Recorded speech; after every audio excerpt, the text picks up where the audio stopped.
Hello everyone, welcome back to my YouTube channel. My name is Mahima and in today's marketing class we are going to discuss about the product planning and development.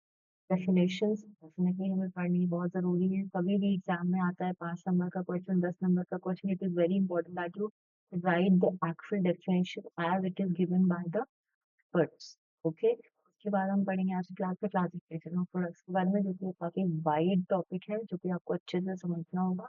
तो बिना किसी देरी के चलिए start करते हैं. देखिए, product होता क्या है? Product is anything offered to a market to satisfy a want और नीड. देखो, एज ए ह्यूमन हमारी कोई इच्छा होती है जिसको हम चाहते हैं कि वो फुलफिल हो जाए, वो पूरी हो जाए. ठीक है, उसके लिए कंपनीज प्रोडक्ट ऑफर करती हैं. अब प्रोडक्ट कोई फिजिकल चीज भी हो सकती है, कोई सर्विस भी हो सकती है, कोई आइडियाज भी हो सकते हैं. प्रोडक्ट कंपनी के लिए वो चीज है जिसको बेच के उसके बदले में कंपनी पैसे कमा रही है, प्रॉफिट अर्न कर रही है. ठीक है, प्रोडक्ट इज एनीथिंग. प्रोडक्ट कुछ भी हो सकता है जो कि ऑफर किया जाता है मार्केट में, ताकि जिसको हम ऑफर कर रहे हैं, जो हमारा पोटेंशियल कस्टमर है जिसको हम ऑफर कर रहे हैं, वो उसको खरीद ले और इसकी इच्छा पूरी हो जाए. Understood? So product is anything. ये जो डेफिनेशन है, ये एक बेसिक डेफिनेशन है लेमन लैंग्वेज में. तो आप इसको ऐसे भी लिख सकते हो या फिर अपने वर्ड्स में भी लिख सकते हो, लेकिन अगर किसी ऑथर की डेफिनेशन है जो कि रिनाउंड है, तो आपको फिर उस केस में वही लिखना है जो वर्ड टू वर्ड दिया हुआ होगा. Understood? अब जो प्रोडक्ट होता है, product includes physical goods, services, ideas, experiences. कोई इवेंट भी हो सकता है, पर्सन भी हो सकता है, प्लेसेस, इंफॉर्मेशन, या फिर कॉम्बिनेशन ऑफ भी हो सकता है. देखो, लास्ट क्लास में मैंने बताया था प्रोडक्ट मीन सिर्फ वो नहीं होता जो कि आप फिजिकल फॉर्म में देख सकते हो, जिसको छू सकते हो. It also includes intangible items as well. Intangible जैसे क्या हो गया? नेटफ्लिक्स सब्सक्रिप्शन आपका हो गया, इंश्योरेंस पॉलिसी. आप उसको देख नहीं सकते हो, लेकिन जब आपको नीड होगी तो आपको वो मिल जाएगा. तो उस केस में वो भी एक प्रोडक्ट ही हुआ. जो कंपनीज इंश्योरेंस बेच रही है उनके लिए इंश्योरेंस प्रोडक्ट हुआ. ठीक है, moving on. Definition of Philip Kotler की है यहाँ पे, गिवन विलियम की है, देन उसके बाद अमेरिकन एसोसिएशन की दी हुई है.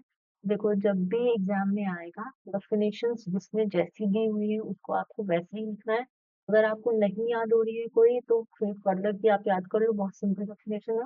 वो कहती है product is anything that can be offered to a market to satisfy a need or want, including physical goods, services, experiences, events, person, place, so and so, and ideas as well. ठीक है, बहुत simple definition है, आप इसको याद कर लो.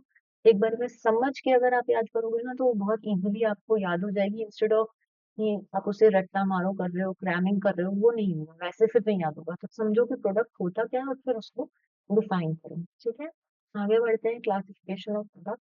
Products can be divided into two main categories depending on who buys them and for what purpose. अब जब भी कोई प्रोडक्ट होता है ना, इन जनरल हम उसको दो कैटेगरीज में डिवाइड करते हैं. एक होता है कंज्यूमर प्रोडक्ट, एक होता है इंडस्ट्रियल प्रोडक्ट.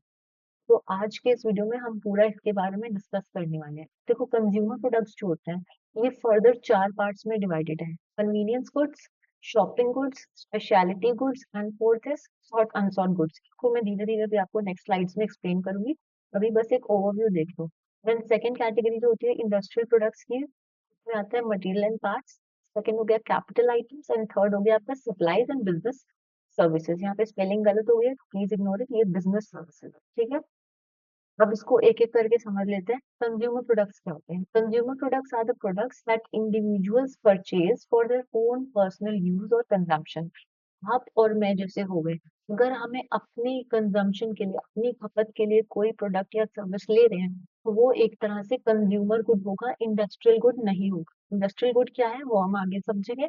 अभी आप बस ये जान लो कि अगर मैं अपनी पर्सनल नीड्स को सेटिस्फाई करने के लिए कोई प्रोडक्ट परचेज करूँ, सपोज मुझे फेस के लिए फेस वॉश चाहिए, अगर मैंने उसको परचेज किया तो वो मेरी पर्सनल यूज के लिए, that is why it is going in the consumer product category. Understood? अब ये 4 पार्ट्स में डिवाइडेड है, इसको एक एक करके देखते हैं. Convenience products. Convenience products are products that customers buy frequently, immediately, and with very little effort. They are usually inexpensive and very easily available. Customers do not spend much time thinking before buying them. देखो, slide मैंने इतनी simple language में बनाई हुई है ना, कि कभी भी अगर आप एग्जाम में बस इतना सा भी एक्सप्लेन करके आ जाओगे ना पॉइंटर में, तो आराम से एग्जामिनर खुश होकर नंबर देगा. तो कोई उसमें चिंता की बात नहीं है. ठीक है, ऐसे का ऐसे आप समझ के लिख दोगे कि कन्वीनियंस प्रोडक्ट्स क्या होते हैं, जिनको कस्टमर फ्रीक्वेंटली बाय करता है। अब फ्रीक्वेंटली बाय करने वाली क्या चीजें, तो पेस्ट खत्म हो गया आपके घर में, साबुन, फेस वॉश, न्यूज़पेपर्स, किचन का कोई सामान हो गया, तो ये सारी चीजें आपकी कंज्यूमर प्रोडक्ट्स में आती है, जिसको कस्टमर फ्रीक्वेंटली बाय करता है। उसको ज्यादा सोचना नहीं पड़ता कि हाँ भाई मेरे घर में ये चीज खत्म है तो मैं इस चीज को परचेज कर लेता हूँ, ठीक है। उसमें कस्टमर ज्यादा टाइम नहीं लगाता उसको बाय करने में। और सस्ती होती है, सस्ती इन द सेंस कि आप एक अफोर्डेबल कैटेगरी में आते हैं कन्वीनियंस प्रोडक्ट्स, कि आप इसको अफोर्ड कर सकते हो, आपको ज्यादा पैसे लगाने की जरूरत नहीं है या आपको ज्यादा सेव करने की जरूरत नहीं है, ठीक है। Moving on, shopping products. Shopping products क्या होते हैं, these are the products that customers buy less frequently compared to convenience products. Customers spend more time comparing prices, quality, design, and style before making a purchase. Shopping products क्या है जिसके लिए आप थोड़ा सा टाइम लेते हो।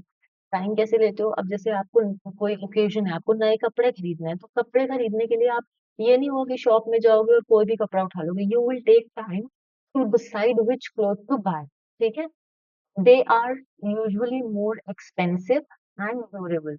अब घर के सामान से स्किन केयर या फिर किचन के प्रोडक्ट्स से कंपेयर करेंगे अगर हम क्लोथ्स को, फर्नीचर को, तो फिर उस केस में आप देखोगे कि शॉपिंग प्रोडक्ट्स थोड़े से एक्सपेंसिव होते हैं as compare to convenience products, क्योंकि कस्टमर उसमें अपना टाइम लगा रहा है, उसे ध्यान से देखना है और अच्छी चीज खरीदनी है।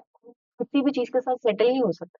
अब आपको मोबाइल फोन चाहिए तो आप देखोगे ना कि किसका कैमरा अच्छा है, किसका आपकी स्टोरेज ज्यादा मिल रही है, या जो आपको यूज, जिस चीज के लिए आपको यूज है फोन का, क्या वो जो प्रोडक्ट आप देख रहे हो उसमें है कि नहीं। अगर नहीं है तो फिर आप दूसरा प्रोडक्ट खरीदोगे। तो इसीलिए शॉपिंग प्रोडक्ट्स के लिए जो है वो थोड़े एक्सपेंसिव होते हैं, ज्यादा चलते हैं और कस्टमर थोड़ा टाइम लेके उनको बाय, ठीक है।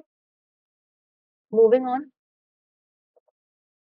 Speciality products. दीज प्रोडक्ट्स, ये थर्ड कैटेगरी है किसकी, कंज्यूमर प्रोडक्ट्स की, ठीक है।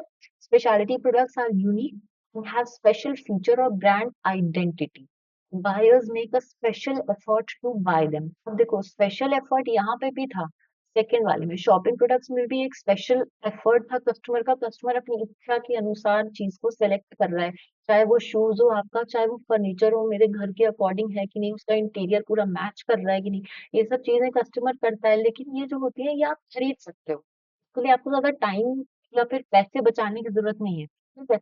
लेकिन अगर हम स्पेशलिटी प्रोडक्ट्स की बात करें तो उसमें आपको थोड़ा सा स्पेशल फीचर्स आप देखते हो कि क्या बेस्ट से बेस्ट होगा, और आप उसके लिए थोड़ा पैसा जमा करते हो।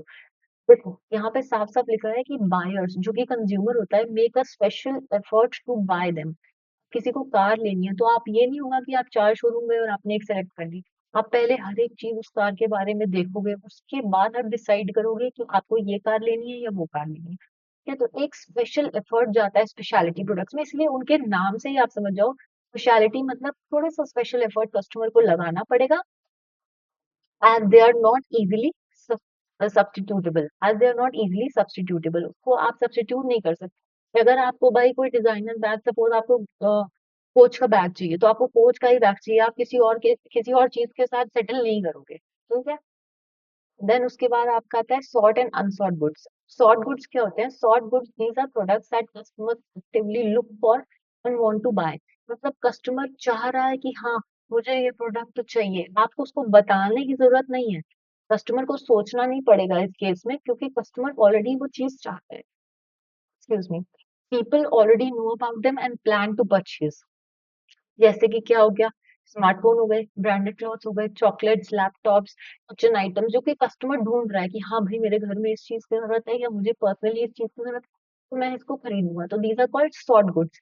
लेकिन अनसॉर्ट गुड्स इसका उल्टा होता है, कस्टमर इसके बारे में सोचता नहीं है, लेकिन कंपनी को उसको अग्रेसिवली पुश पुश करके बताना होता है कि हाँ ये प्रोडक्ट कंपनी के पास है जो कि आपकी पर्टिकुलर प्रॉब्लम को सॉल्व करेगा, ठीक है। तो वही कह रहा है कि these are products that customers usually don't think of buying or may not even know exist. मतलब कस्टमर को अनसॉल्व गुड्स कुछ कुछ ऐसे होते हैं जिनके बारे में पता ही नहीं होता। कंपनीज को अग्रेसिव प्रमोशन करके या अवेयरनेस कैंपेन लगा के बताना पड़ता है कि ये प्रोडक्ट अवेलेबल है, आपके बेहतर के लिए है, तो आप इसे परचेज कर सकते हो। जैसे कि insurance policies, fire extinguishers, funeral services, blood donation drive, अब भाई किसी को थोड़ी पता होगा कि पर्टिकुलर जगह पे ब्लड डोनेशन कैंप लगा हुआ है। आप उसको बताओगे ना, जब तक प्रचार नहीं करोगे, प्रमोट नहीं करोगे, तो लोगों को कैसे पता चलेगा? तो सॉर्ट एंड अनसॉर्ट गुड्स का सिंपल डिफरेंस यही है कि सॉर्ट गुड्स को कस्टमर एक्टिवली देखता है, लेकिन अनसॉर्ट गुड्स को सोचता नहीं है बाय करने के लिए, ना उसको ज्यादातर नॉलेज होती है इन सब बारे में, तो कंपनी इसको कस्टमर को बताना। अंडरस्टूड? यहाँ तक क्लियर हो गया कि आपका कंज्यूमर गुड्स क्या होता है? ठीक है। अब हम आगे बढ़ते हैं इंडस्ट्रियल प्रोडक्ट्स की तरफ।